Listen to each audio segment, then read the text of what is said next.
website Game Informer once made an April Fool's joke that sounded plausible enough that it stayed a persistent rumor for years despite being completely ridiculous. The joke article claimed that NASA's supercomputer could successfully run the game Crysis at max graphics settings, but only for 10 minutes before crashing. When Crysis came out in 2007, it was flat out, hands down, the most demanding and impressive piece of software around. It was a good game, too, it's remembered for that, but it's more remembered for what launched the inescapable early meme, "But can it run Crysis, though?"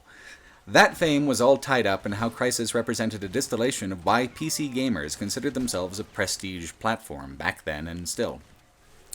Lingshan Island, the setting, was a place ahead of its time. The level of graphical fidelity seen at the maximum settings isn't something that would become a common look until around 2010.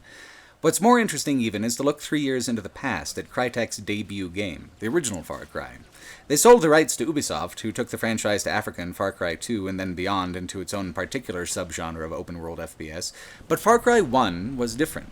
It was only a semi-open world. It had only a semi-coherent plot, but for 2004 it was absolutely one of the most breathtaking and graphically demanding games you could buy, outside Half-Life 2 and Doom 3. Instead of a sequel, Crytek essentially remade Far Cry, but with a much more consistent and clear presentational style, plus even more in-depth systems of stealth and guerrilla engagement. Who needs Far Cry 2? The showrunner here is CryEngine 2. Having a PC in the mid to late 2000s was about as frustrating as it ever got, because your PC would completely age out of new games in just a couple years, washed up on the beach of obsolescence by the steady tide of what the developers were putting out, built on hardware the likes of which younger me could only dream of affording. Crysis loomed largest of all, a tidal wave of graphical progress that left most folks' poor machines stranded way up on the beach. Ergo, "Well, can it run Crysis?" asked with a trolling smile full of taunting malice. Of course it can't, you pleb. I couldn't. I couldn't actually play Crysis until 2011. That was the earliest I had a machine that would cooperate above the minimum settings. Even now, in 2017, my poor gaming laptop revved itself up into a fearsome temperature, running so hot that I could feel the heat through the arrow keys. It's a beefy fucking piece of software, and it left a hell of an impression on me and on the gaming subculture at large. I haven't felt that way about a new release for purely technical reasons in a long time, though. Graphics have been tethered to console hardware for as long as I can remember, and even though 10 years later games certainly look better, there's no denying that the 10-year gap between Crysis and Dying Light is nothing like the gap in between Crysis and Half-Life 10 years prior. These kinds of hardware elitist, boundary-pushing games like Crysis have largely disappeared, and you can see them wither on the vine within this very franchise, by this very same developer, as the years wear on and Crysis continues to strive for relevance and profitability in a games market that was slowly but surely catching up to the high-water mark that the original Crysis left behind. Crysis, like most games, has a cinematic intro. Unlike most games, it serves no purpose except to advertise in a very marketing-friendly kind of way, the kind of bitchin' wicked cool things your nano supersuit will allow you to do in the game. Every shot of the intro is just gameplay footage from deeper within Crysis. The choice to advertise itself to players who have already bought the game is strange, but it actually sets the tone quite honestly. This is not a game about what you do as a character, but what you do solely as a player, the freedom to choose how to conduct your war with a wide variety of options that are always immediately available. This is a game about letting you be as clever as you want to be across a wide-open battlefield. Letting the player become immersed in the immediacy of the situation and their actions is the point. It's a classic approach for video games, and one that works amazingly well with the smaller creative choices in Crysis. For example, Crysis had an especially customizable approach to difficulty setting, where each difficulty level not only made you more vulnerable, but turned off visual feedback like grenade location indicators and crosshairs, making you rely on iron sights, making you pay more visual attention to the firefights. The highest difficulty switches languages. All enemies regularly speak English with awful faux Korean accents, so you can hear them announce their plans to flank you and search for you and such, but on the highest difficulty they speak actual Korean. They still announce their tactical intentions, but you would have to speak the language to understand them. Playing on lower difficulties is fun because it allows for frontal assault run and gun of tactics which immediately get you killed on the higher settings, where you more effectively play as a murderous shadow, striking out from the jungle undergrowth. This kind of freedom in how your exploration of the environment is paced allows for the game's technical beauty to really shine. Hiding in bushes draws your attention to the craftsmanship of those bushes. Needing to use shadows highlights just how intricately dappled those shadows can be with the engine. A linear game, even a beautiful one, can inspire a player to rush through it all too fast, glossing over the details of craftsmanship because they're too focused on chasing the plot or chasing the gameplay. By freeing the player in the macro design, the micro design breathes easier as well. Day and night also pass during the game, but the plot chooses its moments for these transitional periods, layering shifts in the quality of light for maximum mood. The game opens in darkness, leaping out of an airplane and landing in the lagoons of the outer island. As you go across maybe half a kilometer of movement and combat tutorials, a subtle light begins to grow. And then, the moment the game opens up on its first entrenched position assault, the morning sun comes over the horizon, coloring everything in a hazy, dangerous orange that fades to brilliant clear daytime by the end of the level. What you do in the level, you decide. The visual systems are designed to make it look beautiful from any angle and any approach. The semi-open world design means that no matter how expansive an area feels, it still has to funnel the player to the next thing in a way that tracks well. Crysis does this by bolting the entire game on top of a stock standard Hollywood monster movie plot and progression. Thankfully, though, there are only a handful of actual cutscenes in the game. Almost all the storytelling is done in real time on your point-to-point foot journey. It's no Half-Life, but the arc of it is deeply satisfying, reaching several mechanical climaxes where the plot shifts in a new direction, then introduces a brand new mechanical rhythm, upshifting and accelerating the difficulty and scale of combat encounters up through the tonal gears. Nearly everyone loves how Crysis starts. From your insertion on the island, you'll spend a day and a half, from dawn to dusk to dawn again, fighting North Koreans for control of the island. But something, of course, is very wrong. Your nanosuits make you the most dangerous man-made object in the world, as the game will tell you and would like you to feel. But something is coming out of the shadows and snatching you guys up just as easily as you get the drop on the poor KPA saps trying to halt your advance. This enemy reveals itself by the end of the first major level. It's aliens! You're fighting over aliens, who are, in turn, fighting everyone. But the question of how many and where did they come from gets revealed at a pretty leisurely pace. That's for the best. By teasing something crazy outrageous, and then using the following 4 hours to establish a kind of combat normalcy and baseline of realism, instead makes the aliens seem much more impressive and exotic when they finally do show up in force. Instead of following the alien plot, the script bounces you from place to place fighting a straightforward military campaign, killing more and more soldiers and causing bigger and bigger explosions, until you eventually get to a level that's a miles-long valley that you have to battle through in a tank. If you make it through that gauntlet, and then the one beyond, you cannot possibly help but feel like king shit of Murder Mountain. The nanosuit lets you get the drop on your enemies in delightfully creative ways, doubly so for the openness of its levels. After a time, the game even begins sending Korean nanosuit soldiers against you. But the game is quick to assure you that these are just cheap knockoffs of your real, genuine suit. You're the real deal. Like the intro video said, this is a maximum game where you're a maximum man doing the maximum of damage to a maximum of things. In the way of pure pulp action games, this is fine. Games don't have to want to be art, they don't really have to try, but they often achieve it anyway. Consider, for a game about being a military superhero of sorts, just how much programming effort was spent on natural aesthetics, on trees and shrubs and sunlight. This is all math and imagination, and yet it looks like a tropical island and feels like the movie Commando. Crysis is a good game. It's not original or touching or even wholly sensical, but it is so thorough at being compelling in the individual active experience of playing it that it's an undeniably good game. It's fun to play. It is genuinely and consistently challenging and entertaining, and it has a colorful naturalism that carries the player along with it even as the game begins to wad up everything it's been doing so far and throw it away. It's not done in a haphazard or atonal way either. The alien threat grows substantially, and then there's no time or point to squabble with the KPA anymore. In the game's longest, worst cutscene, you catch up with the KPA leader and his captured American scientist. Kill him, save her, a by-the-numbers boss battle. But then the alien structure you saw breaking through the mountaintops when you were coming down the valley in a tank opens its doors to you. Savat Yerli, the lead designer for all the Crysis games, said in a Eurogamer interview that Crysis was an evolution of what they were working on in Far Cry and not a direct repetition, and points to the aliens as evidence of this. He said that the alien parts of the game were a creative direction that they could not have gone in with a direct Far Cry sequel. I disagree. It feels like more and more of the same formula to me. It seems to ignore the Island of Dr. Moreau mutant turn that Far Cry 1 took at about the same point in the story, but Yerli has always had a very high opinion of his Crysis trilogy, and his vision of it doesn't always connect with the experience I had playing it.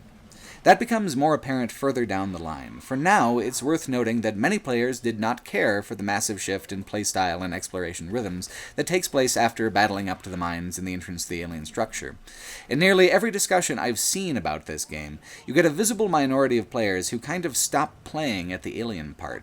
And it's not the aliens that causes the drop-off in attention, it's the shift from semi-open world to a much more linear experience that sours folks.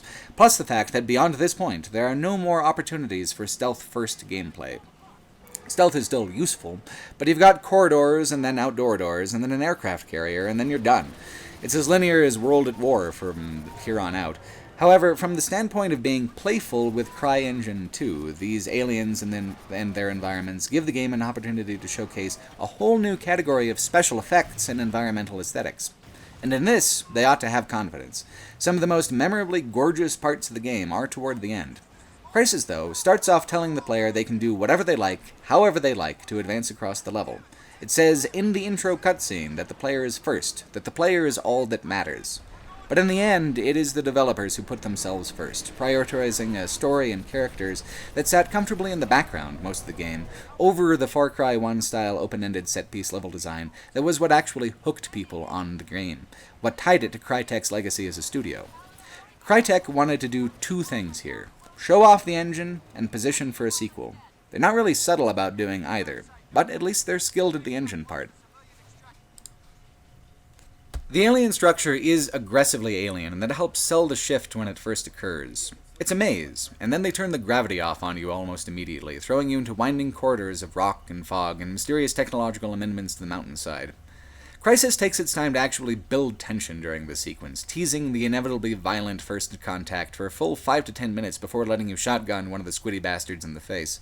It's great direction. It forces you to focus on the environment, to become disoriented, to yield to the fact that you no longer control the battlefield the way you controlled the previous ones. But once that tension is released, the level becomes kind of a slog. It's a fine line between creating a mysterious environment and an architectural quagmire, and the level design here really oscillates between the two. Even if it accomplishes it in a frustrating way, the goal is accomplished. You visit an alien realm right here on a Pacific island, and then you have one final wave defense sequence and it spits you back out onto the island surface. A place which has been devastated by the awakening of the alien structure. The only reason you can survive is your nanosuit. Everything else has been flash frozen, encased in a dome of swirling fog and sub-zero temperatures. Like the alien structure, the game gives you about 5 minutes to reorient yourself and poke your nose around before throwing combat at you. Unlike the alien structure, you don't have access to full, no-gravity, three-dimensional space anymore, so you go down a long mountainside, occasionally fighting battles against 3 or 4 drone things in an arena, and then you move on. Visually, it's got great impact. Seeing a lush tropical jungle frozen in an instant of agony sticks with a player for a while, but all the human enemies are popsicles. It's just you and the aliens now. Oh, and your squad leader, Prophet, who'd been carried off by an alien hours ago into the jungle, presumably to die. Well, he's fine. And that means it's time for an escort quest! Yay! Yes, you use the unlimited ammo heavy weapon Prophet gives you, and fight fire to fire as Prophet struggles not to die from the cold. After this limiting, linear journey, it's time for a literal on-rails experience as you make it to the edge of the frozen sphere. There, you regroup with some of the Marines who landed after you secured the harbor back when the game was at its peak of open-ended design. They drive the Humvee, you fire the turret on the back as you speed away from the overwhelming force swarming out of the cracked open mountain. Thematically, this feels good. Mechanically, it doesn't. You've got to switch your appreciation of the game from player-centric gun puzzler to Hollywood-style action blockbuster. After being driven down the mountain, your position is overwhelmed by a giant alien assault walker. You fly away in a hoverjet kind of thing. This naturally turns into a flying level that's just one long hallway with enemies. Then you escape to the aircraft carrier that's offshore of the island, where more plot occurs than in the entire rest of the game combined. The last level of Crysis is pretty bizarre. It doesn't fit with the others in any way. Rhythmically, thematically, mechanically, it's kind of a mess. It's also kind of fun in its own way, but you couldn't be farther away from the design priorities of the early game if you contracted an entirely different studio to do your climax for you. Instead of the wide open island, you move through the decks forward and backward multiple times, crisscrossing your own path. Prophet seems to have some sort of side plot going on that's never really clarified. More characters are introduced. We have a long argument about whether to nuke the aliens that ends, of course, in nuking the aliens, and that, of course, being a terrible idea. The whole level lasts close to an hour, and fully 20 minutes of it is script-intensive cutscene nonsense. Yearly stated that he always intended Crysis to be a trilogy, so his extreme rear weighting of the plot kind of makes sense as far as that goes, but it doesn't do the game many favors to be setting up so many plot threads that it won't answer in this game, or ever, considering how bizarre the sequels turned out as well. By the end of the level, your character, Nomad, and Prophet go back to the island, triumphant music playing in the background. But does Crysis 2 open back on the island? No. Neither Crysis Warhead, nor Crysis 2, nor Crysis 3 ever mention your protagonist character Nomad again. There's a comic book that I only found out about by specifically Googling the phrase, Crysis, what happened to Nomad, where apparently they revealed that the nanosuits are property of some guy named Hargreave, who the CIA is somehow opposed to even though you work for the military, and I thought were maybe part of the military, and the CIA blow Nomad up with a rocket launcher for some reason in this obscure and stupid comic book. I mean, what the fuck? The last level here is confusing and odd, but it doesn't do anything that's out of step with a 2-star Hollywood monster movie. You can follow it easily, even if you're rolling your eyes the whole time. The real sin of the last level is to take place primarily on a flat carrier deck at night. It has no personality. It has very little except for fire and 2 serious voices yelling at you over the radio. The only redeeming thing is the sense of scale and the sense of creeping doom. The whole fleet is just getting worked, and as things go on, it becomes obvious that no one's getting out alive if they don't flee, and flee immediately. After you defeat the boss, some kind of big alien mothership-looking fella, it sinks into the ocean and the suction causes a whirlpool, pulling the whole fleet to the bottom of the ocean. But you escape in the hoverjet, returning to the island, confident that there is a way to defeat the aliens. Poor Nomad. He won't make it to see the nonsense that follows. Crytek wouldn't get around to Crysis 2 for quite a while, though. Instead, they followed up in 2008 with a massive expansion pack for Crysis called Warhead. It follows another nanosuited squadmate, Psycho, and seems to take place after the harbor level up until Nomad runs into Psycho again on the carrier deck. In the main campaign, Psycho had captured an alien, stealing it from the KPA. That is the sole focus of this expansion. No world development, no plot development, no character development, just a purely auxiliary side story so that the player can continue to experience more of that open-world war machine feeling.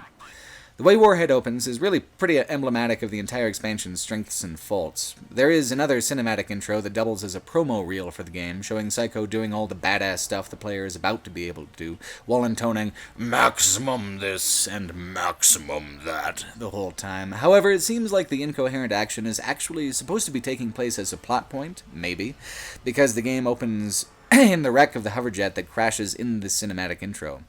Following this, the game immediately, and with no tutorializing or contextualization, opens into a very difficult and widely sprawling island assault level. Warhead assumes you've beaten the main game, it assumes you know what's going on, and so it wastes zero time pretending to be anything more than a second course of the kind of level design and gameplay scenarios that characterize the first 2/3 of the main game. More, it leans into the culture of PC elitism that propelled Crysis from niche product to meme-fied success. Its options menu, where you decide the graphics settings, actively judges the player for having low-power hardware. Low graphics is now minimum, which is fine, but suggests less than what you actually get using the setting. Medium is now mainstream, high is now gamer, and maximum is now enthusiast, showing a hierarchy of self-perception that the expansion is more than happy to play up. Games have always been a deeply important part of my life, but that doesn't make me a gamer or an enthusiast according to that kind of popular wisdom. Only spending obscene amounts of cash money to get the best of everything can do that. It's not how you feel, it's what you spend. Of course, encouraging this attitude encourages spending for obvious reasons, so you can see why the people who make the products are kind of all about that perception. Humans want to feel special, and there are entire industries dedicated to getting you to spend more money to be part of an exclusive club of people who all also spend their money. VIP, Gold Club, Members Only, these are magical phrases that prey on loneliness and disconnection, that use that longing to belong to get people to open up their wallets like blossoming flowers. Crysis Warhead sees itself as a prestige title on a prestige platform. It's too bad that it's actually a very mediocre game when you get past all the self-validation that ticking all the boxes over to enthusiast is supposed to inspire. Crysis Warhead still looks great, and it sometimes has the main campaign beat in terms of visual spectacle. But only sometimes, because where the expansion really struggles is in motivation and context. Nothing feels concrete like it did in the main game, and some characters, like O'Neill the pilot, are so vaguely defined that it's hard to say who they are or why they're there, even having played the game through and having rewatched the cutscenes a few times to try to make sense of it. The characterizations are bizarre, and the direction of the cutscenes is unbearably bad. I'll give you an example. Psycho gets mad that a young Marine, who he has never met and has no connection with, gets killed. He begins a 4-minute cutscene by trying to revive the young man. This takes 1 full minute. Then he gets up and walks over to an injured KPA soldier, who I guess he decides to blame for the mess. This takes another full minute, just the walking over to the guy. Psycho then drowns the KPA guy in the river, which also takes 60 seconds of time, and then he moodily sits on the riverbank as the body floats away for another full minute. No dialogue in the entire cutscene, no plot, no actual characterization besides Psycho gets inappropriately and unprofessionally angry at standard battlefield injustices when the script thinks he might look like a badass for doing so. It's an agonizing interruption in the flow of the player-driven action, which is the point of the game. The expansion has a low-key obsession with making Psycho more of a Hollywood-style protagonist than Nomad, who was a mostly quiet, blank-slate kind of character. Psycho gets dialogue, he gets emotions, but only manly man emotions, like anger, or maybe anger. The expansion tells the story of Psycho trying to get the alien from the KPA, and of the KPA general with the doofy sunglasses and imperious smile who tries to stop him. And that's it. That's your goal for every level. You begin with an idea of where the alien is, and by the end of the level they've moved it, until the last level where you kill absolutely everyone, and it stays put long enough for you to clip to the hoverjet. So instead of trying to follow some kind of story arc, the cutscenes are all overlong mood pieces dedicated to showing off just what a badass nanosuit operator Psycho is, how cool he must be, while he's going around being maximum soldier. The game would have been better off simply focusing on the level design and the action set pieces and omitting these cutscenes altogether.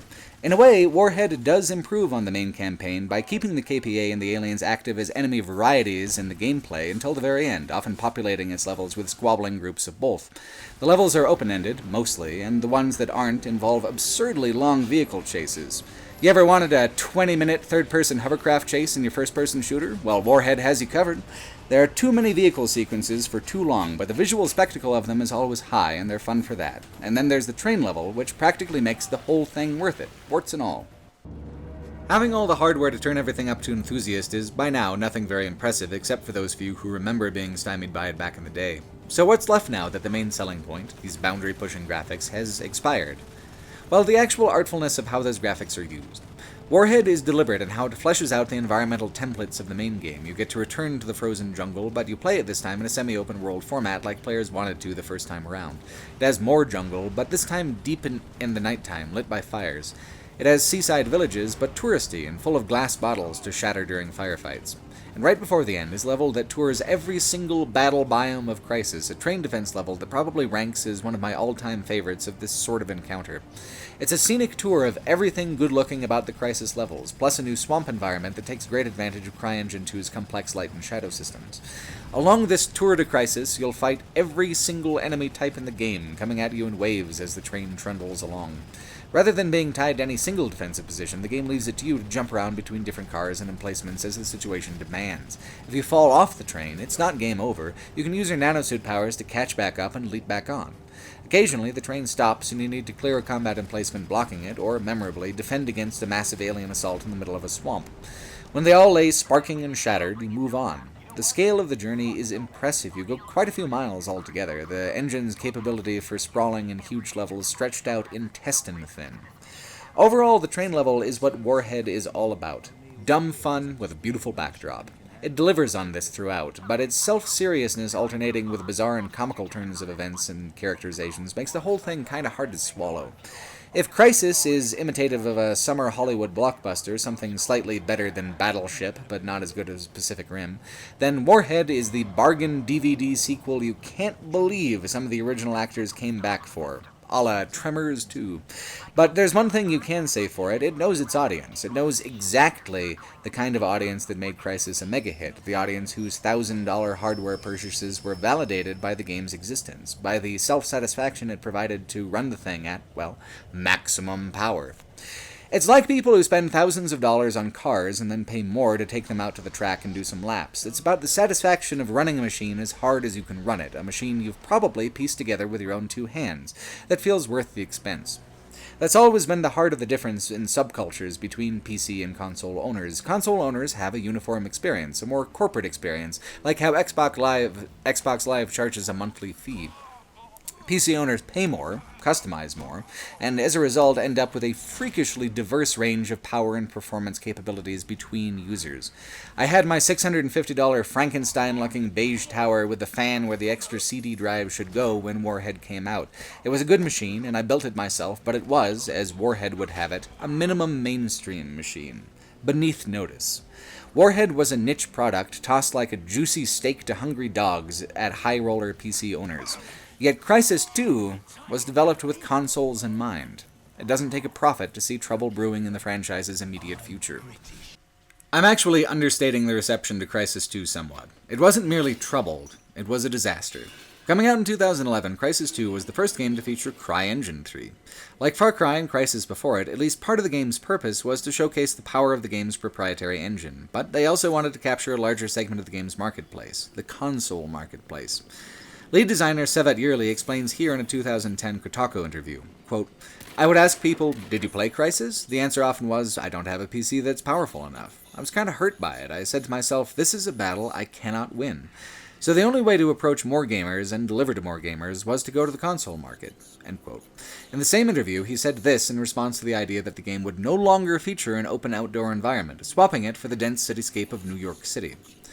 Quote, "This is a tighter experience than ever before. Tightness and pulsating speed doesn't necessarily mean linearization or dumber. That's what people often say. If it's linear, it's more dumb. It's not. If it's more linear, it can be more dumb. But our point is not to be more linear. Our point is to be more fast-paced, more intense." End quote. I'll get into how that actually worked out in a minute. For now, I also want to include Yerli's salesmanship regarding the fact that the nanosuit is getting 2 of its tactical modes cut, leaving only cloaking and armor. The nanosuit was the heart of the first game's rhythmic feel. The suit's instant adaptability made the whole semi-open world approach sing. How could Crytek cut it down? Well, quote, "One of the most important things we did was streamline the original nanosuit to make him a simpler choice maker. In Crysis 1, when we reviewed what didn't work with the nanosuit, some people said there were almost too many choices to some degree. 2 of them were too many, we had 4, and 2 of them were too much. People gravitated into making combos of stealth playstyle or armor playstyle, because we saw this as actually interesting telemetry-wise. The console market's pressure of streamlining the nanosuit will ultimately benefit PC gamers, because streamlining the nanosuit to be easier to access and more powerful to master ultimately allows a nanosuit for everybody.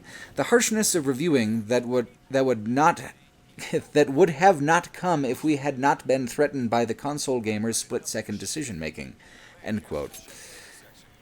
Earlier, he had said that while PC gamers might give you a whole 60 seconds before deciding whether your game is crap or not, console gamers only give you 10 seconds and then pass permanent judgment, at least in Yerli's opinion.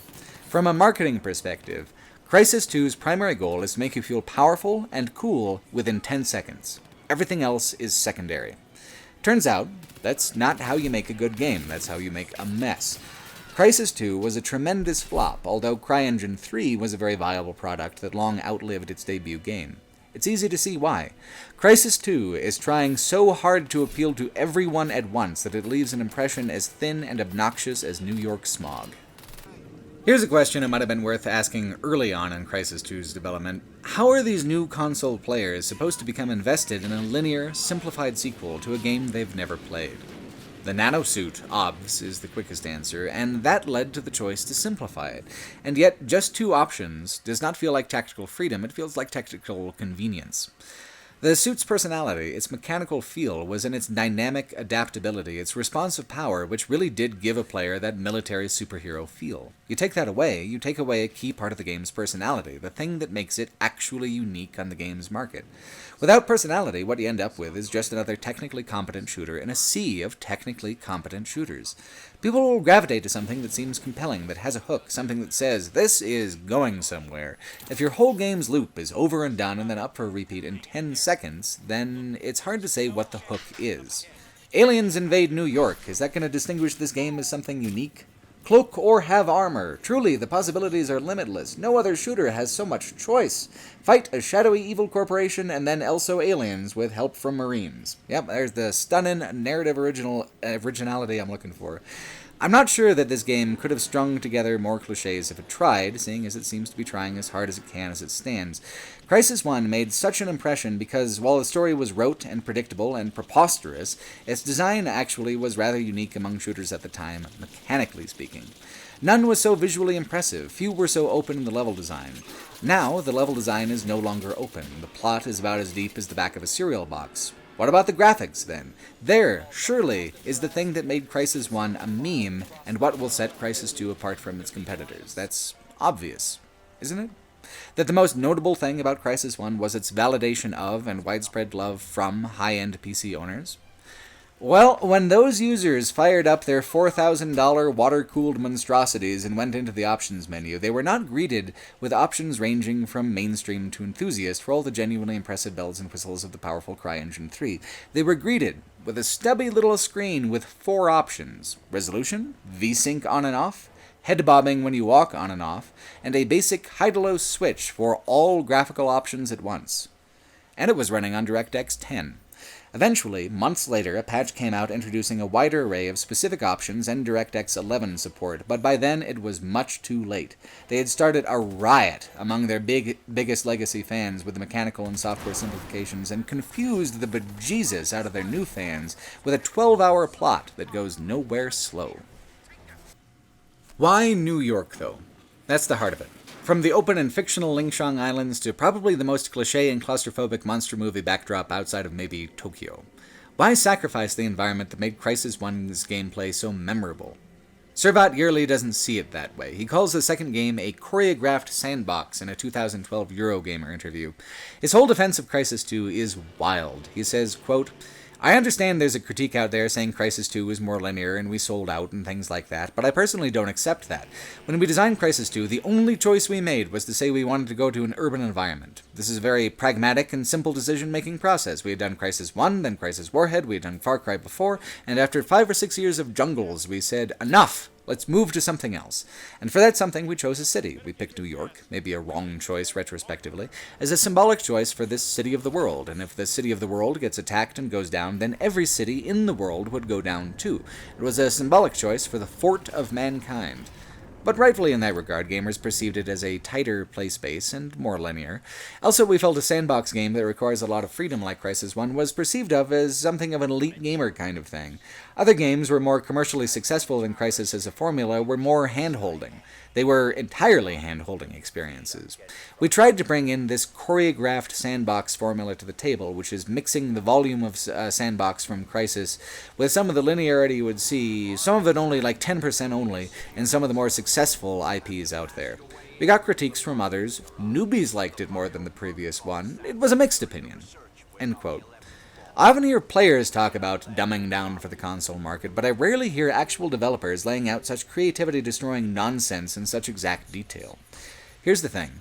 Yerli's self-estimate of his game's linearity, like 10% only, is, to be perfectly blunt, fucking whack. Yes, the game has large battle arenas, but the essential structure of the levels is to go directly in a predetermined path from location to location. It might not be a corridor shooter, because it's only like 20% corridors, but just because you've given the player an entire city block to work in doesn't mean you've made a sandbox game either. What matters for Sandbox is interconnectivity and playfulness in the level design. And to see it done right, just look to Arcane's Dishonored series. It also focuses almost exclusively on dense and vertical urban environments, but provides navigational, tactical, and narrative choices throughout the level that makes the game feel a dozen times more open than Crysis 2. Crysis 2 gives you a visor that you're supposed to pull up when the deep manly suit voice says, "Tactical options available," that numbers with a big yellow icon 1 through 5 the possible approaches to a given combat scenario. When you have explicitly narrowed the tactical options given to the player to those that you can count on a single hand, and then you tell the player those options so that they don't have to figure it out themselves, you have not made a game that is 10% linear and hand-holding. You've made a game that's closer to maybe the whole kit and caboodle as far as linear hand-holding is concerned. With the original Crysis, you had a genuine confidence of design that limited its market appeal to a defined niche, but it was loved in its niche. Yearly said that the studio's sole creative choice in moving to New York was so that they didn't have to repeat themselves, that they wanted to creatively do what they wanted to do without player expectations weighing them down. And yet, in talking about almost every other detail of the game, Yearly rolls on his back and yields to whatever mechanic focus tested better and seemed better from a marketing perspective. And that 10 seconds to grab your interest hyper-consumer window of attention. That is the maddening little hypocrisy at the heart of Crysis 2's problems. If they actually were as confident in their vision as developers as they said they were, the game probably would have been pretty good. Instead, you've got one of the most genuinely mediocre and bland, high-budget, same-studio follow-up just to a beloved game title in games history. And it's all the fault of assuming that the grown players of these ultra-violent shooter games are just as dumb, entitled, and distractible as children, and then trying to compensate for that. Of course, I'm a critic. I have the luxury of consuming the product and talking about how it could have made me feel more interesting things in more interesting ways later, after the fact. I don't have to actually go out and sell the fucker. But if sales and receptions to games like Crysis 2 and Fear 2, games that go out of their way to water down a good idea into a more marketable flavor, this kind of design condensation rarely works. Newbies liked it, Yearly said, with what I imagine is a defensive shrug. But what's that even mean? Myself, I wouldn't pick up a sequel to a game unavailable on my platform out of fear that I would be lost and confused in it. Even cross-genre sequels are a tough sell. Consider Titanfall 2. That game is a critical darling with what a lot of people say is one of the best first-person shooter campaigns in years, but it's a follow-up to a niche multiplayer-only game. It struggled to express its identity in the game's marketplace, and it sold under expectations. And that is a brilliant game. Crysis 2 is aggressively bland. It started at the same disadvantage as Titanfall 2, and struck out at its time at bat on top of it. So I think there's some truth to what I'm saying, because you can see what looks like a resonance in the numbers of the more general response to Crysis 2. But here's another reason I'd like to be right in saying that artistic vision is an asset and not a drawback in game development. It would depress the hell out of me to be wrong. This is why every time I hear a commentator or critic sound the drum beats of what is pro-consumer and what is not, I think about Crysis 2 and Fear 2 and all of these disappointing games whose major creative flaw was simply that. They valued the consumer above their own creative judgment. Crysis 1 was a great game, and from a strictly mechanical perspective, Warhead was equally good. Crysis 2 was obsessed with these preconceived notions of what would or would not appeal to console gamers instead of PC gamers, these big ideas of what an attention-deficit rando with Mountain Dew running thick in their veins would like to experience in the 10 seconds it takes for them to decide if a 12-hour game is worthy or not. To say something is pro-consumer is a generally meaningless term. Crysis 1 was pro-consumer for those consumers who could afford the hardware that would run it, or does that make it anti-consumer because it chose not to appeal to the broadest common denominator of people who own a console and also have $60? Crysis 2 was pro-consumer because it eliminated all the systems that thought might befuddle or confuse someone completely unfamiliar with Crysis 1. Or maybe that's wrong and it's anti-consumer because it got rid of almost everything that people who did play Crysis 1 liked about it. In games, business and creative decisions often lie at the same hinge points. I'll freely admit, if you gave me a bunch of money to make a game, I'd likely end up with none of it left, stuck saying, "I would gladly pay you Tuesday for a Unity asset today," during a conference call, but I think it's fair to say that confidence in creative vision and fidelity to creative ideas leads to better games. The alternative is a marketplace where no one is ever surprised by anything, and success is measured in conformity to pre-existing expectations. If you value what is pro-consumer to the point that you're unwilling to do anything that might lose a potential sale, you end up with something an awful lot like Crysis 2. Of course, Crysis 2 does have something that makes it unique, one of the most genuinely incomprehensible video game stories I've ever seen. I don't play many JRPGs, admittedly, but Crysis 2 and 3 are notoriously difficult to follow. So here's how we start off. You're a Marine, just a regular Marine, named Alcatraz. You're in a submarine en route to New York. There's an explosion. Aliens have attacked. Somehow, from somewhere, you escape the sub but are broken by the explosion. Prophet, from the first game, heroically strides into view, scoops you up and says, "Destiny's a bitch, huh? It'll be on you now, son." 5 minutes of introductory credits later, and weeks have passed, and New York is in control of a corporation called Cell, who are in charge of containing an alien plague which Prophet's nanosuit was spreading. To stop his suit from spreading the infection, Prophet cut it off himself and grafted it onto you.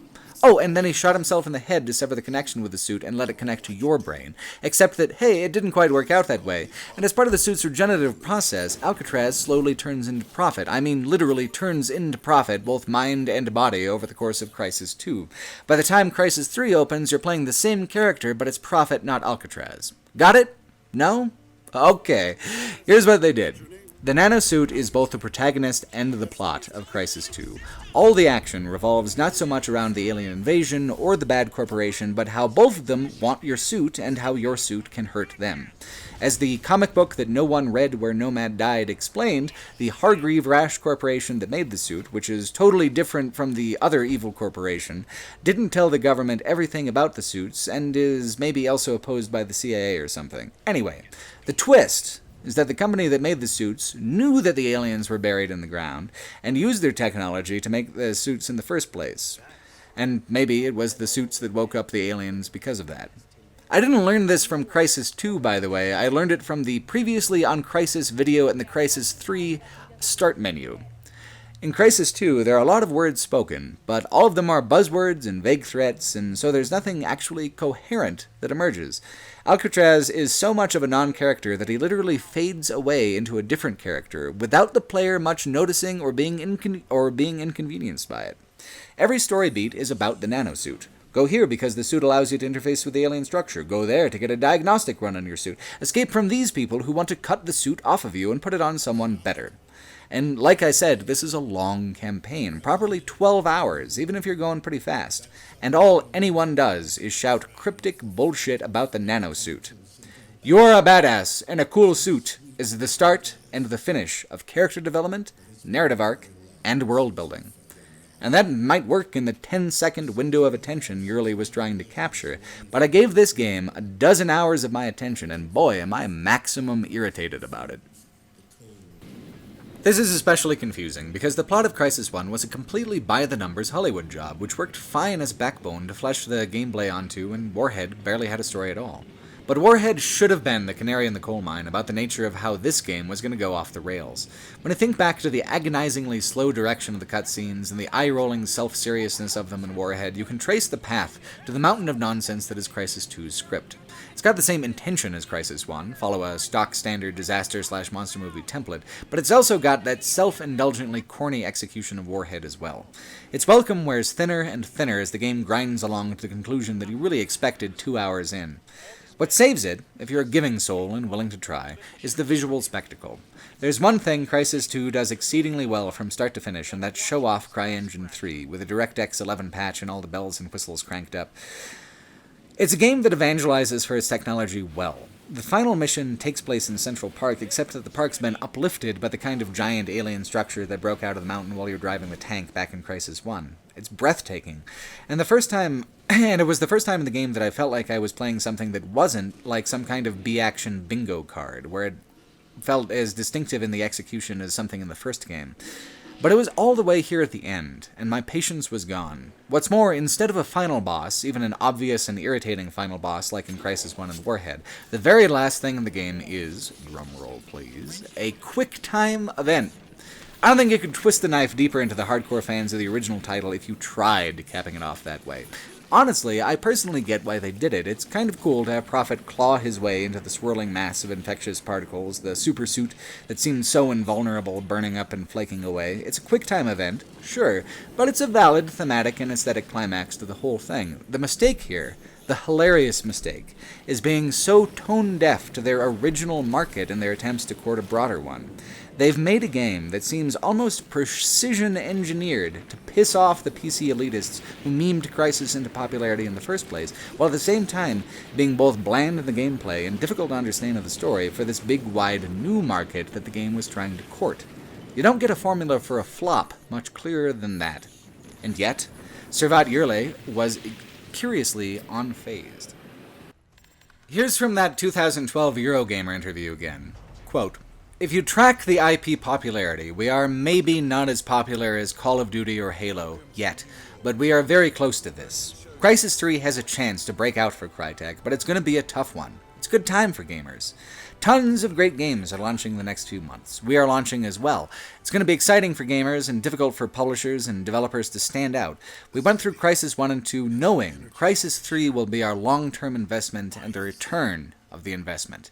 Our partnership with EA is mature and collaborative. We said with Crysis 2 we are going to spend a lot of money making Crysis 2 a high-quality experience on console as well. That investment is going to, hopefully, return for us now with Crysis 3. If it breaks out, then we're going to have great success. If it sells like Crysis 2 and like what a typical sequel does in a third iteration, we're going to be happy still. The game has all the ingredients. Crysis 3, I mean, look at it from a concept perspective, from an environmental perspective. The gameplay is substantially better than Crysis 2. The Seven Wonders concept we put in place is spectacular. The story is more refined than ever before. I think Crysis 3 has all the ingredients to break out. If you look at the age of the IP, we are now where Call of Duty and Halo broke out as well. Usually, franchises take about 7 to 8 years before they can really break out. We are in the cycle, right now. End quote. Myself, personally, I first heard of Crysis 3 here in June of 2017 when I started Googling Crysis in preparation for this video. It sold okay in its first couple weeks, but the impact that Crysis 3 left was as tangible as a summer breeze. Yerli himself was disappointed in sales, not to mention the publisher, Electronic Arts, and yet, Crysis 3 is not the bland bullshit of its immediate predecessor. It's actually a surprisingly fun, compact little title. It has the originality, the hook, that the second game was lacking. It never remotely hits the same rhythms as the first game, but it opens up its levels and lets them breathe a hell of a lot more than the second game, at least. Most unlikely, and most welcome of all, though, is the return of the level of caring environmental detail you saw in the first game. Crysis 3 is a beautiful game, visually, and I mean that sincerely with no caveats or exceptions. It uses CryEngine 3 like Crysis 2 did, but it pushes the engine a lot farther and harder, and uses it to create much more fascinating compositions than the Burning New York, which you could exchange with 100 other games and movies from the second Crysis. And it's a lot better at telling its story because it's actually bothering to treat its characters as people. Silly, preposterous people, absolutely, but people, and that is a major improvement. So, if the game improved so much, why did the franchise still die out? Because Crysis 3 exists out of context with everything else and doesn't differentiate itself enough from its predecessor to win back the love lost from longtime fans, in short. In long, let's start off by talking about the plot and the setting. Like Crysis 2, huge chunks of plot happen in between games where most people miss it, although this game does a better job of at least trying to catch people up and doesn't kill a major character in between titles. So, after Crysis 2 ends, Prophet goes and finds Psycho, star of the Warhead expansion. They go out and look for the legendary Alpha Ceph, meanest and largest of the aliens. They capture it, but Cell, the evil corporation, captures them too. Psycho is stripped of his suit and Prophet is locked away for more than a decade. Meanwhile, giant domes are erected over the ruins of New York, where no humans are allowed except Cell personnel. Oh, and by the way, Cell took over the world by offering free energy until energy competitors went out of business, and then they jacked up their prices, and I guess that was enough to take over the world. That's all in between games. Crysis 3 opens with Psycho rescuing Prophet and setting him free, telling him to come and fight a war against Cell inside the domes. So check what they've got here at the beginning of Crysis 3. Two characters who mean nothing to people who didn't play the first game, which is Crysis 2's whole target audience, reuniting years later to fight the bland antagonist of the second game for reasons that were never explained or even meaningfully hinted at within the second game itself. The second game had a silent protagonist and some of the most obnoxious supporting characters I've ever put up with, but worst of all was Hargreave, who was obviously insane and a bad guy, but he did whatever he told you to do anyway, because video game objectives insist that you do them, and that's that. But since there's another name in the company, this game gives you Rash, to no one's surprise. But he's part alien, and the Alpha Ceph was the source of Cell's free electricity the whole time, and now it's breaking free and waking up all the aliens who went dormant at the end of Crysis 2. Oh no. Every level has a plot complication, and all of them are flatly silly. The thing about it is that it's a lot of different sci-fi disaster cliches, but arranged without really a coherent structure, like what you had the first game, and what let the first game get away with so much. I couldn't tell you what the hell Yerli meant by the 7 wonders of Crysis 3, because I still don't know what the fuck. Are they the series of short video clips he made for marketing purposes? Is each of the mercifully short 7 levels a wonder? I don't really know. There's nothing about Crysis 3 that I could actually explain to someone if I was trying to tell them what the game was about. I couldn't explain to a new player where they were picking up because it's incoherently connected to Crysis 2. I couldn't tell someone who liked Crysis 1 that this is better because it is a deliberate compromise between both the first and second game that continues to eschew the mechanical complexity of Crysis 1, while admittedly reintroducing some complexity into the level design. I don't know who the hell this game is for exactly, but I do know that I'd like to look at it. The whole conversation about games as art is especially interesting through the lens of the Crysis franchise because they all fail in the dramatic narrative categories by which we judge novels and plays and some movies, but succeed with surprising strength in categories by which we judge the technical aesthetic works, like paintings or film production. After all, the Academy Award for Best Visual Effects does not give a good goddamn about how your movie is narratively structured so long as your audience's eyeballs are all rolling on the floor. The hook that was missing from Crysis 2 was this version of New York, overgrown and destroyed, reduced to rolling hills and jutting ruins under an artificial sky. It's amazingly rendered, and the game is generous in arranging scenic vistas for the player to quite literally take in the scene, displaying the huge play areas of the levels and echoing the freedoms of Crysis 1. That was explicitly the intent. Cut both games in half and sew them together down the middle. The same simplified nanosuit is carried over, with 2 modes and a visor that tells you where to go, except this time the visor is actually kind of welcome because the distances are large. The urban verticality, the natural splendor, the novelty of seeing the tanks and aliens of your battles in Crysis 2 quietly rusting under the dome while flowers grow between the old tank treads, that all really comes together. I was led to believe that Crysis 3 is the worst of them, but that doesn't hold up when you get into the meat of it. It's not the first game. Certainly not at all, but it is a much more genuinely creative work than Crysis 2. It's a game that echoes the confidence of vision that made Crysis 1 work, even if it is a vision that's substantially less sensical. But there's one thing that Crysis refocused on that's critical to the personality of the series: making the player feel like a hunter in a dense jungle. In Crysis 1 and Warhead, while you're certainly a badass, you are fragile if you allow yourself to be cornered. Your power is in your suit's multifunction approach in allowing you to always be one step ahead of your enemies. Almost all of Crysis 2's combat encounters are pre-planned, and the player's avenue is mostly accounted for. It wants you to feel like a badass, not a vulnerable but deadly shadow on the edge of the battlefield. You just move forward and you tear it up for 12 hours straight. That's Crysis 2. Crysis 3 goes back to making you feel small but sharp, and that's the best possible thing they could have done. The second best possible thing surrounds you almost every step of the journey, in the beautiful and fantastical New York that they bothered to finally think artistically about. If you showed people screenshots of the environments, and not of the guns and enemies, I don't think many people would ever guess that it was from notorious flop Crysis 3. Some of the scripted moments produce landscapes impressive enough to frame, or at least to put on a postcard. Even the gameplay benefits from this attention to environmental detail. Hunting aliens in the tall grass while they hunt you, watching for the waving shuffles of their passage, jumping on top of rusted-out subway cars to see the pass of the aliens through the whole field, that is more fun than I had in the entirety of Crysis 2.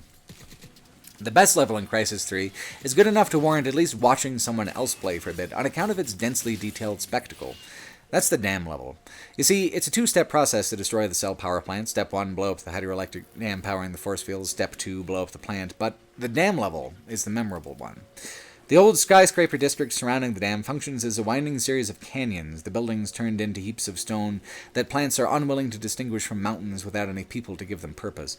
It's at once hopeful and melancholy. It looks like the end of our world, maybe, but not the end of the world, and that is something very comforting. Approach the dam as you like, and make it to the top as you like, plant some explosives, and then watch the cutscene. But I mean really watch it, because these are some absolutely amazing in-engine effects, even 4 years after its 2013 release date. That dam burst takes a tremendous amount of number crunching to produce, and the heat my laptop was producing was genuinely worrisome trying to render it all in maximum fidelity. Then, when you wash up on the shore, you're right back in the jungle, where the jumble of urban decay and natural splendor continues to impress and delight. Are graphics enough to carry a game? Well, no. I wouldn't tell someone to spend 5 hours of their life on Crysis 3 just to see an amazing 20 minutes when you can Google that shit these days. And the gameplay is too similar to the clunky and bland experience of Crysis 2, despite the addition of gimmicks like a compound bow. The bow is particularly funny, actually. Prophet even says in-game that he hates it, but the thing in 2013 was to have a bow in your shooter, so here it is. There are still plenty of concessions to marketability, but those don't seem so prominent against the visual creativity of the backdrop. but there's no way for the game to escape the fact that the main character of the entire franchise is the supersuit, and not who's inside the supersuit. Of course, the script of Crysis 3 goes out of its way to protest this observation, what with how they brought back Psycho. Stripped of his suit, he's a lot rounder and softer than he was in Warhead, which is interesting. The moral of the story, like the literal moral that the voiceover intones during the final cutscene, is that the primary thing is being a good soldier. I mean, that's a tidy little cliche, but it's coming from the mouth of a guy who took over someone's body last game, replacing him cell by cell until there was nothing left, and never expressed any regret over it because the nanosuit is so cool and useful.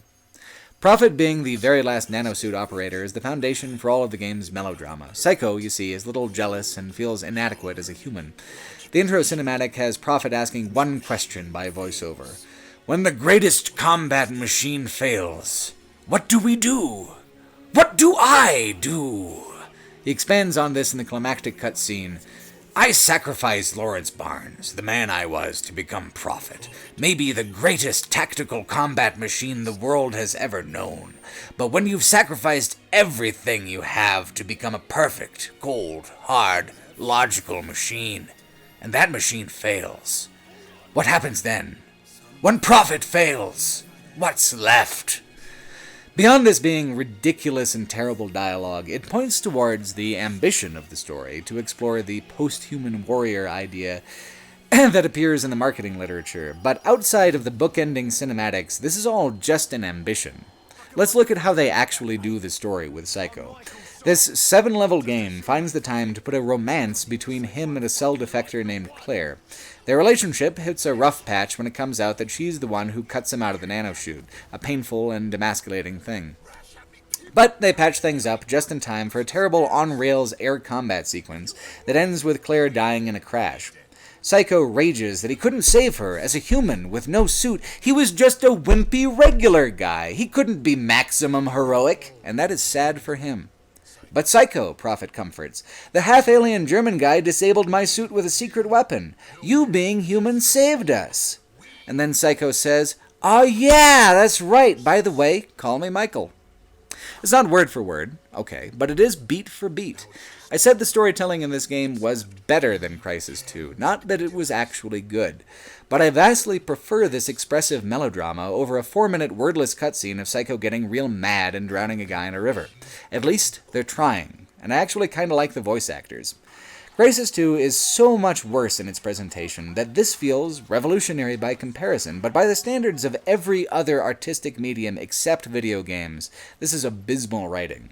But even if it's bad, at least it's on theme, contributing to the human versus post-human thing they're reaching so hard for.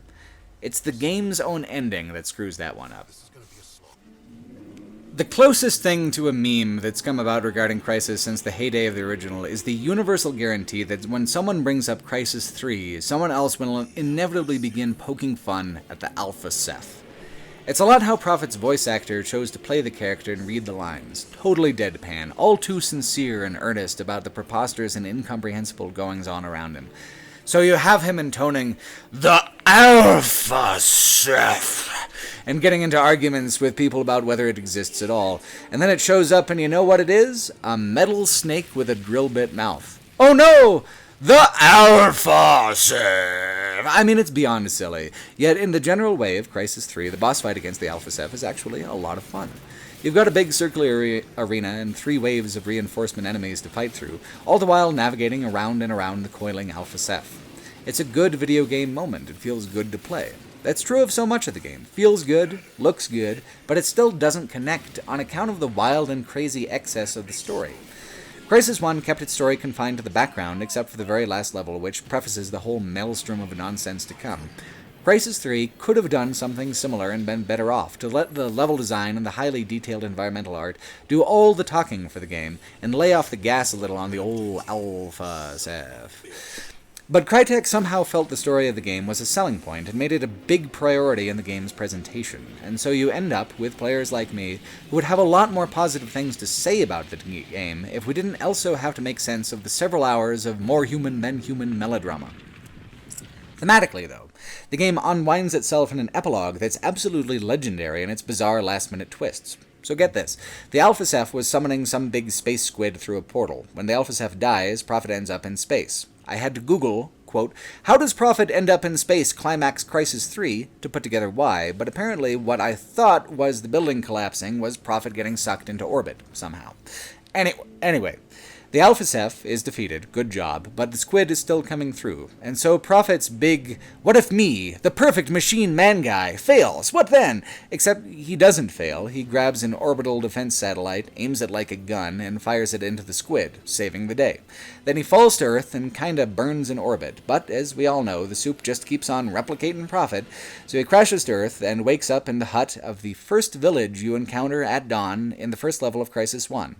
He hasn't gone back in time, he just happened to fall to Earth exactly in that spot and takes the time to heal up in the village. That kind of thing probably happens all the time, though, right? So then Prophet strolls out, now in his third physical incarnation, and gives a speech about how it isn't the equipment that matters, it's the soldier. Then he throws his old squad's dog tags into the ocean and strolls back towards the camera, saying that he regrets the mistakes that he's made. But he's only human, after all. And then he cloaks to show that his whole body is basically the nanosuit, and says one last corny line. But wait, there's an after-credit scene showing Prophet and Psycho chasing down Cell Corporation executives for revenge, hunting them through steel tunnels. So, basically, no one changes, nothing is learned, and the suit's cool powers were the whole point the entire time, no matter how much lip service the third game tries to pay to it. What happens when the perfect machine fails? Nothing. Turns out fine, he doesn't fail after all, don't worry about it. When you have unlimited nano power, shit just seems to work out, I guess. If it wasn't just the suit, what made Prophet worthier than Alcatraz? There's real sci-fi questions that the game wants to ask, but it never gets its foot out of its mouth long enough to articulate them. And the franchise was agonizingly close to being right about the suit's importance. The suit was the series' identity, its most identifiable feature, its most consistent mechanic, and yet only the first game made the suit feel truly special. In carrying over the second game's simplified suit, Crysis 3 condemned its most critical personality component to making a distinctly Crysis game feel like just another round of bland gunplay. Instead, we have all this effort, quite a lot of high-budget time and energy, poured into a plot that it's impossible to explain without an incredulous smirk. So who is this game for? I'm supposed to be some kind of game critic, but I am stumped to say. I don't regret playing Crysis 3 like I did Crysis 2, because I was consistently fascinated with the areas where it actually did do well, and let some real artistry fly. But who could I ever recommend it to? On what basis? The self-inflicted slipperiness of concept and identity is what killed this franchise. Servat Yearly wondered why this series wasn't as popular as Call of Duty or Halo. I would start by saying that I can explain Call of Duty or Halo in casual conversation. I've just spent more than an hour of your time talking about Crysis, and I still haven't fully expressed how amazingly uneven these games are, how wildly they bounce between technical artistry and presentational incompetence. When we ask the question, how are games art, we usually try to put our medium's best foot forward with something that fits neatly into predefined artistic categories. Ask that question with Crysis, you get a much more complicated answer, but one that gets closer to the heart of what makes games such a remarkably complicated medium to be creatively expressive in. Thanks for watching. I want to take a moment to thank by name the people who are currently donating $10 a month or more on the website Patreon. It's this money that makes the videos possible, and I'd really appreciate it, so I'd like to thank them all and list them off. People like Cassie, Ron Gervais, Comfy Hat, Eula Laszlo, Gabriel Nichols, Christian Zacharianson, Eddie Burton, Soib Sheik, Will Hooten, Milky Way Resident, Nick Cole Hamilton, Jake Brennan, Daniel Pennypacker, Dennis Clark, Eli Bergmass, Julius Dean, World War II Freak, Alexander Leister, Kumaran Vijan, Alexander Forgani, Justin Hughes, Igor Babiuk, Brian Hill, Nobody, Thunder O'Brien, Andrew Steele, Jared Meyer, Andreas Larson, Kevin Schaub, Anthony Bardill, Peter Flink, Dana Stubker, Lars Ingvar Anderson, Zach Korpstein, Matthew Sutton, Jesse Wilkinson, Diller, Alexander Kufodu, Chris Wright, Peter Radusky, Cy, Hercules Johnson, Andre Brigager, Sean Weber, Aiden AK-47, Tim Moon, Scott Miller, Matthias Hillstrand, Medal of Connor, Kimmo Heikkinen, Jody Warren, Tim Darney, Tizar Vicarian, Jeffrey Knutson, Mike Downing, Devin Vernon, Kim Winson, Oscar Stengenberg, Tom Painter, Quitch, Luke Murphy, Will Dobbins, Sebastian Pironi, Will Wargrave, Jack Harvey, Carol Henderson, Dice Prophet, William Davers, Jonas Martinson, Jeanette N., Robert Glover, Will Edwards, Kyle Hooten, Jack Dawson, Stephen Garrett Day, Carl Clark, Alex Ziliato, Jason T. Barnes, Matthew, Brad Carr, Preston Allen, Max Wellington, Philip Coffey, Clay Harrington, Stephen Potyak, Joaquin Coleman, Laurie Ramey, Devin Fitzpatrick, Trivium Art History, Jacob Robinson, Stephen Prennell, Cameron Booth, Andrew Schiffel, Balder Carlson, Cheryl Devera, Michael Atwell, Pascal Murray, The Soul James, Ryan Van Dyke, Andy Mitchell, Casey Pioli, Micah Shalone Kesselman, Brad Smith, Gumdrops, Nathaniel Garish, D-Stex, Rob Tackett, Daniel Mower Myrie, Colin, Thomas Whitty, Tyler Reich, Simon Meerfalk, Egon Elbra, Ray Sawyer, Wesley M., Peter Panier, Sharif Kazemi, Harley McAvoy, I Cannot Fly, Artem Cernau, Matthew Cassidy, Brett Galmo, Rich Stower, Free Morphine, Yazan Barghouti, Sorcerer Dave, Argus Swift, Nathan Jansen, Wang Zhao, Mark Phillips, Colby Howard, Joris Middledorp, Clayton, Thomas Keyes, Andrew Tapp, Divya Faust, Tim Marsh, Caleb Guthrie, Raiden Acoy, Antonio Joseph Devole III, Luke Fowler, Abdulrahman Alabasi, Alexander Sundin, Nate Williamson, Daniel Pining, Dan Pop, Tom Vickers, Aurelian, Cameron Jackson, Fergus Foley, Brian Ock, Lassalis, Carl Gleason, Ricard Olson, Tyler Dowsey, Eric Jepson, Martin Karsten, Michael Coonan, John Paul Harsh, Chris Lake, Dirk Warbrel, Brandon Boat, Matthew Mason, Niels Bachfrommer, Galak, Maja Flyer, Josh Dewey, Brian Plockelman, Evan Hill, Chris Kaon, Spyro Sideris, David Carlson, Sean Pay, Q-Ray X, N.K. Jemison, Tunguston, Morton Scanning, Joss Farkas, Ashley Rain, and Rowan Kim. Thank you all very much, and everyone else who donates a lesser amount. Thanks very much.